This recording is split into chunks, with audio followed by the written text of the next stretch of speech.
예, 소개받은 산업연구원의 김학주입니다. 작년 부산 코마린 컨퍼런스에서 이 비슷한 주제로 발표를 했었습니다.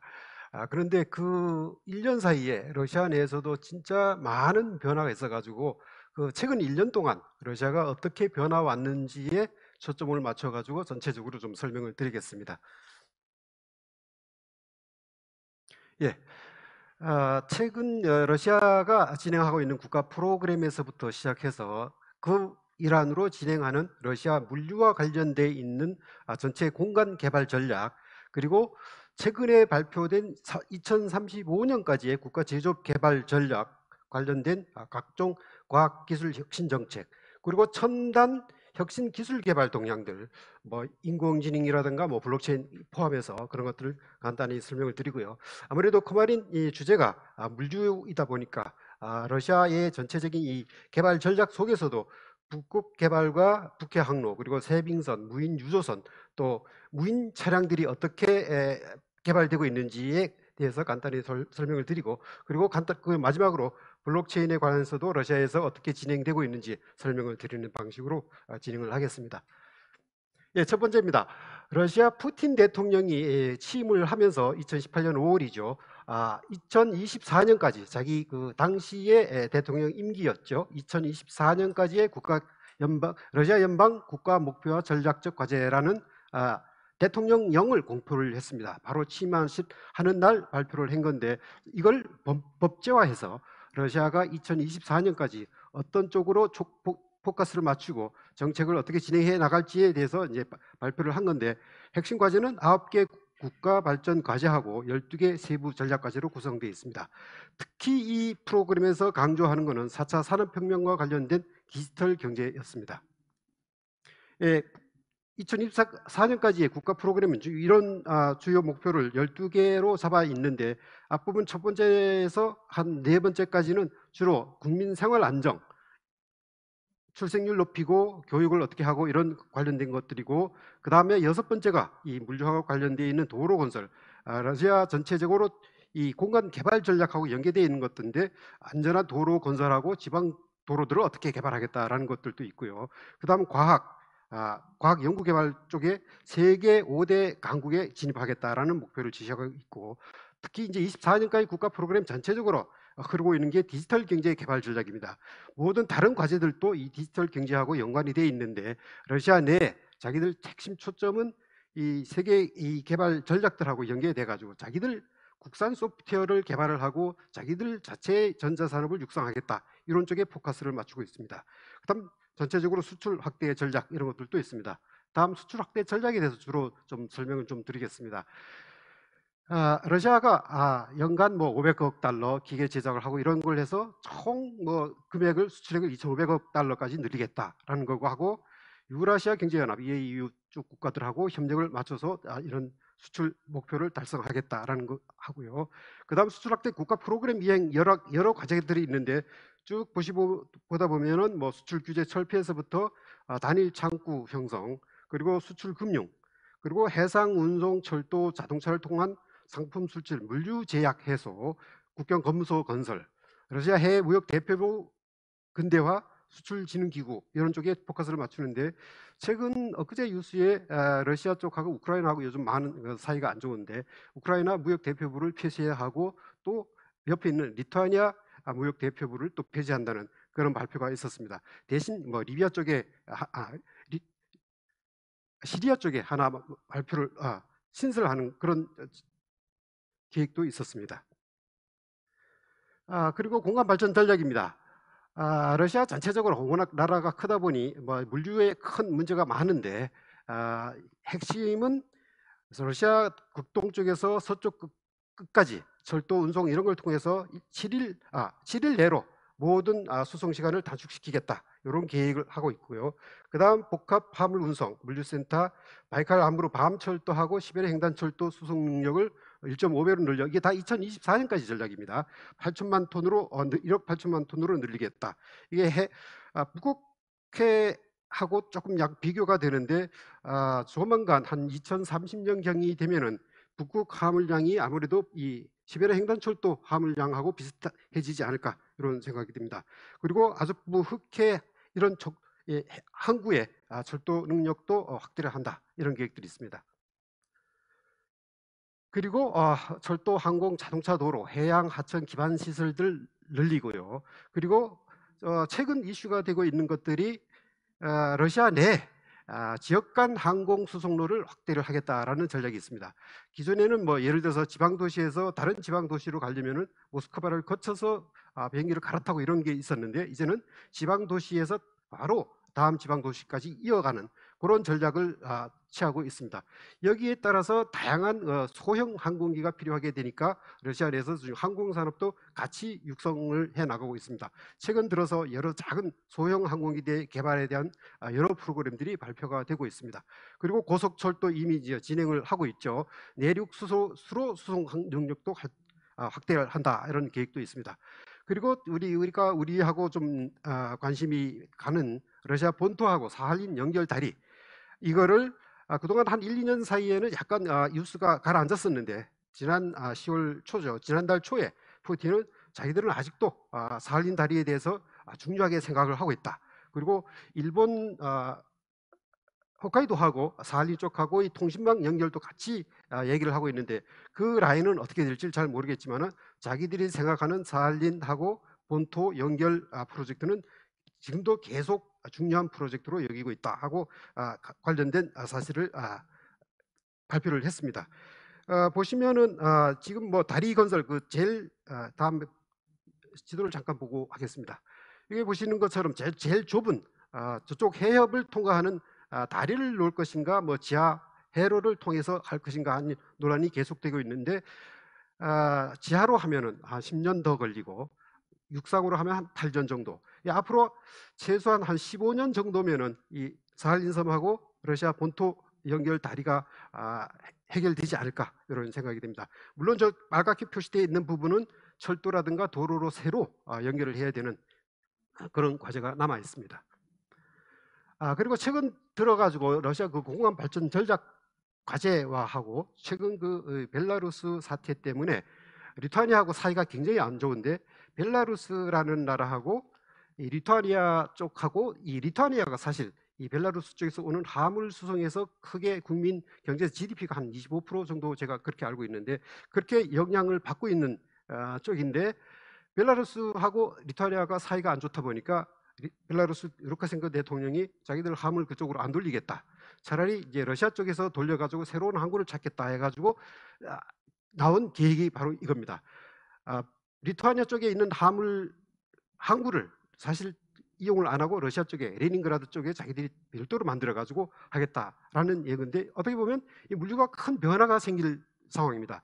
벨라루스라는 나라가 중국에서도 우리 쪽하고도 관계 있죠. 중국 화물이 독일이나 서유럽 쪽으로 나갈 때 벨라루스를 거쳐서 상당 부분이 리투아니아를 거쳐서 이렇게 나갈 수도 있는 건데, 벨라루스가 그 사이에 그걸 막겠다라는 얘기가 나온 겁니다.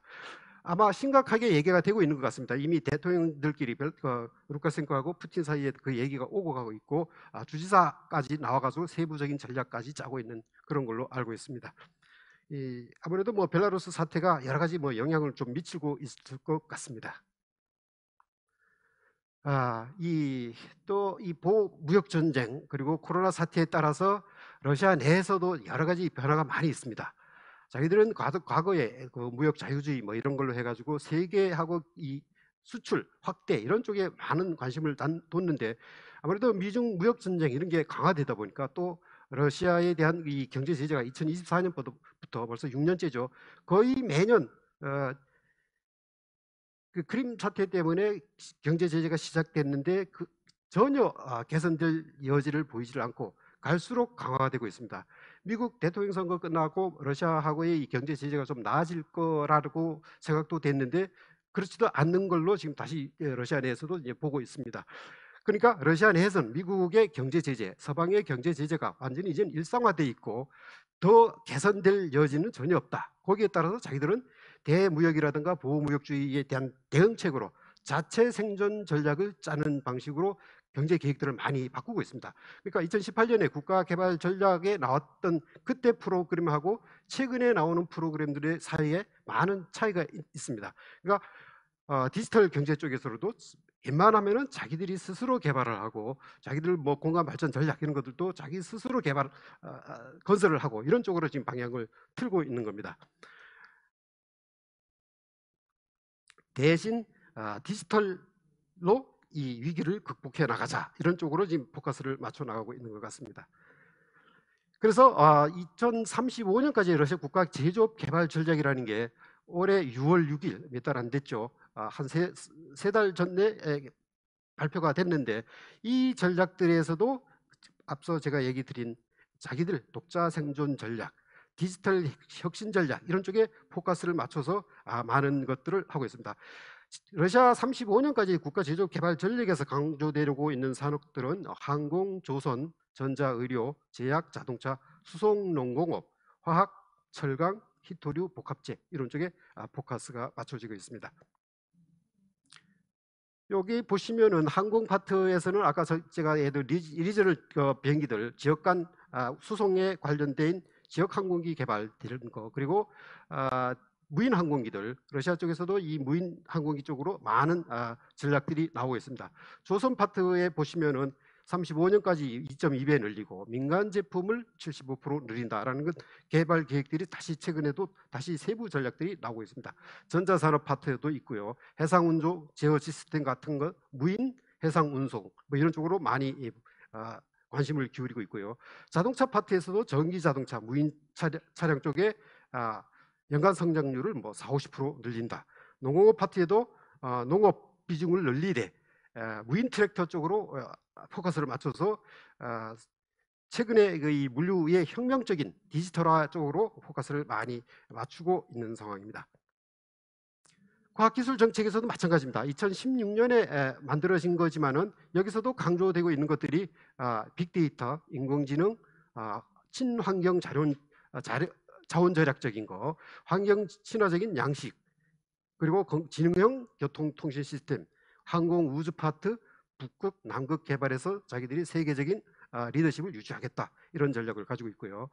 2020년 1월입니다. 올해 1월에 만들어진 2030년까지 러시아 연방 전자산업 개발 전략에서도 똑같은 전략들, 디지털 2024년까지의 개발 전략에 나온 디지털 전략에 포커스를 맞춘 그런 것들을 좀 세부적인 전략들이 발표를 되고 있습니다. 에너지 전략입니다. 에너지 전략도 보시면은 기존에 하고 있는 이 석유 가스 생산 늘리겠다는 거 하고 최근에 다시 강조되는 것들이 이게 지난 6월 9일에 발표된 건데 석유 가스 전통적 에너지 자원 외에도 수소하고 헬륨 테론 에너지원을 수출 자원으로 개발을 하겠다. 러시아도 이제 수소 산업에 대한 이 관심이 기울어지면서 사실 작년 말부터 러시아 내 전반적인 수소 에너지에 대한 관심이 발표되기 시작했습니다. 여기서 좀 재미난 게 금년 그 에너지 전략에서 나온 게 2024년까지 수소를 20만 톤 늘리겠다라는 거하고 10년 뒤인 35년까지 200만 톤으로 10배 늘리겠다는 계획을 확정을 했고요. 저기 수출 대상 지역이 재밌게도 여기 한중일 세 나라하고 독일 그리고 서유럽 이쪽입니다. 서유럽 쪽에서는 독일 가스 수소 파이프라인을 따로 개설하는 게 아니라 최근 얘기되고 있는 그 가스 파이프라인 로스 스트림 2를 하도 미국의 쪽에서 제재를 가하고 이런 것들 지금 거의 92% 완성된 단계에서 미국 제재로 지금 중단되어 있는데 이걸 수송용으로 전환하겠다라는 프로젝트도 지금 발표를 하고 있습니다. 기존 가스 파이프라인에 뭐 수소하고 아모니아 가스 같은 걸 조금 혼합을 하면 기존 가스 파이프라인을 통해서도 수송이 가능하다 이런 얘기가 나오고 있습니다. 이걸 볼 때 나중에 우리 쪽에서도 나중에 남북로 무슨 가스 파이프라인 얘기도 이 수소 파이프라인 쪽으로 생각을 좀 바꾸면 어떨까 이런 생각을 좀 해봅니다.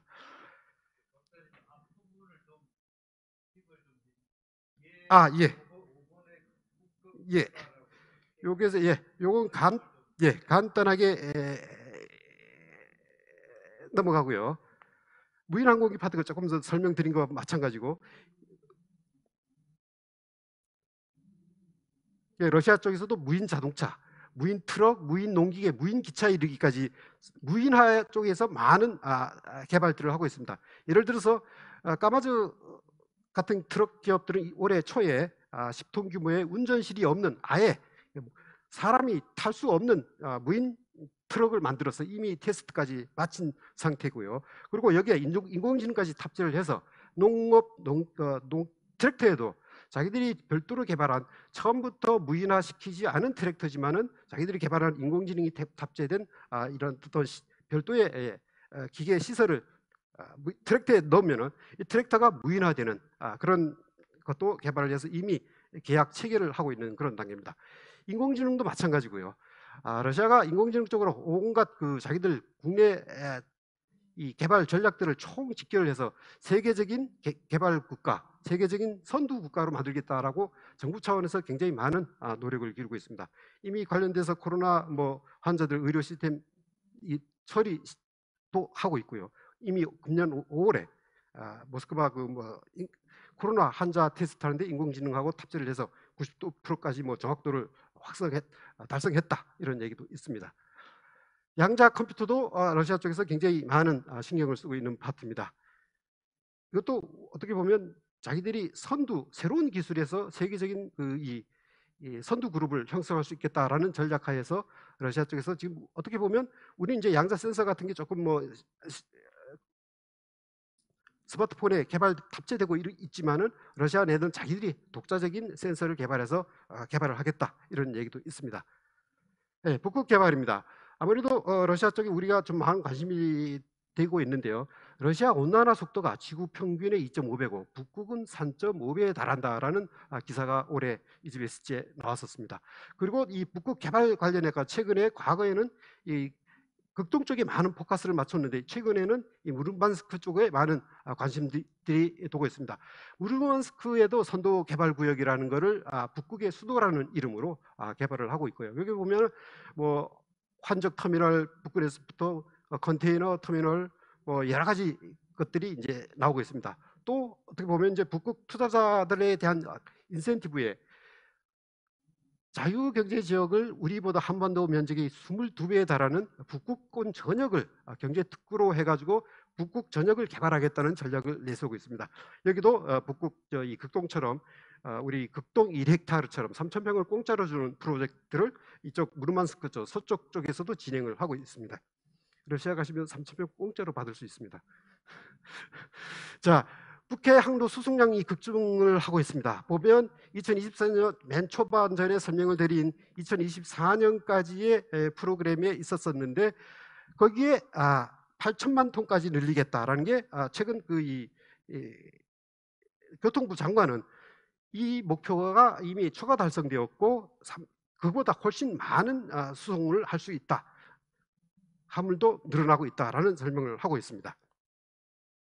유전적으로도 보시면은 이 북극 개발 것들이 LNG 쪽으로 많은 얘기가 되고 있고요. 여기에 이미 아까 이 과학기술 혁명에 의해서 선박들 수송에도 많은 차이가 있을 거라 혁신이 있을 거라 했는데 러시아도 이미 무인 유조선 테스트를 하고 있고요.